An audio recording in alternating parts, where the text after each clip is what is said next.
My name is True Pettigrew, and I am the Chief Diversity and Inclusion Officer for the Minnesota Timberwolves and the Minnesota Lynx. I am very, very excited to bring on today's guest from the Cleveland Cavaliers, Miss Shelly Cayette. Thank you for having me, True. So happy to be here, and hello to everybody that is watching today. A pleasure to be here. This is going to be informative for me as well, Shelly. You may be the first and only chief commercial officer that I've had the chance to meet. You may be the only one that exists in the league. Awesome. Well, it's funny that you say that. I am actually the only African American female chief revenue officer, chief commercial officer within the NBA. And by the way, which the NBA is to me a lot more progressive than a lot of other leagues in the diversity space.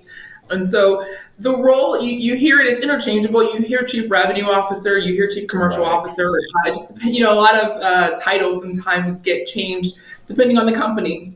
But the gist of it is the role is responsible for all of revenue for the organization. So my background is traditionally partnerships. I've been in sponsorships for probably the last 15 years and leading now ticket sales revenue. So there's a few main areas of revenue that come to every NBA team, and that's corporate partnerships, that's ticket sales. You got your TV broadcast revenue, you have retail revenue, and those are traditionally the main revenue resources. Depending if your venue is an event venue or not would be another, right? So I oversee all of corporate partnership revenue, all of ticket sales revenue for the organization. Wow, that's a pretty significant role with a lot of responsibility for a lot of our students that are watching, a lot of the HBCU students and others that may be watching. I'm not sure how familiar they are with all of the different departments you just talked about. Were you even aware that the opportunity that you are living out right now was an opportunity that existed when you were coming out of school?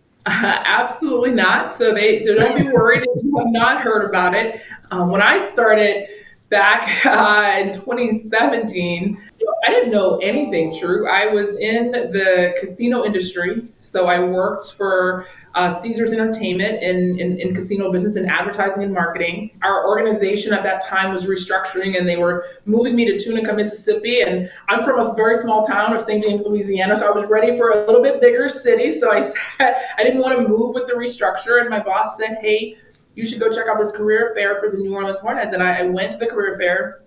I went and I interviewed for a marketing role, which was similar to what I was doing, entry-level coordinator of marketing. I also interviewed for a corporate partnership role. And to be honest, True, I knew nothing about it. It sounded really cool. I actually got the interview and offer from the marketing side first, so I just went ahead and took it. And I'm so happy that I did because it allowed me to see that side of the business.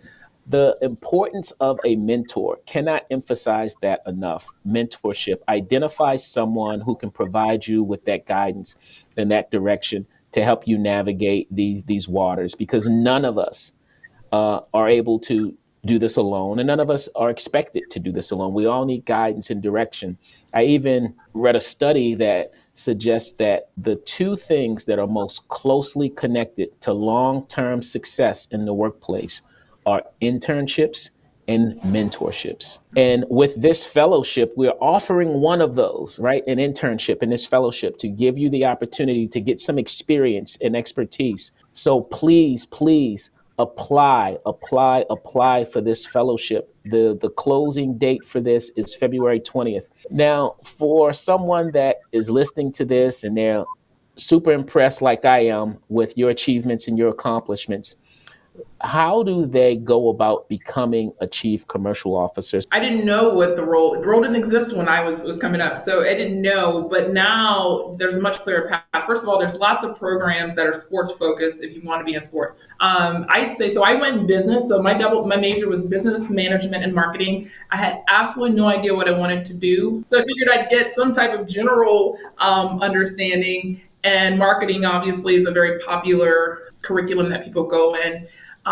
It's not the end all be all. At the end of the day, to be a chief revenue, a chief commercial officer, if that's the role that you want to take, you have to understand sales and you have to understand metrics and how to drive a business. You have to understand how to sell to be a chief commercial officer, right? I did not want to get into sales. Actually, my boss tried to get me in sales 2 years straight, and I told him no when I first started in New Orleans because I didn't see anybody in sales that looked like me. I didn't know anybody in sales. I didn't want to be the whole car salesman aspect. You know, it was in my head. Right.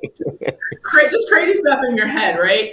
None of that in the reality was true. What sales is actually understanding. You talked about that emotional intelligence. It's understanding and listening to people, understanding what they really want, and finding a solution based on what you have to give that to them.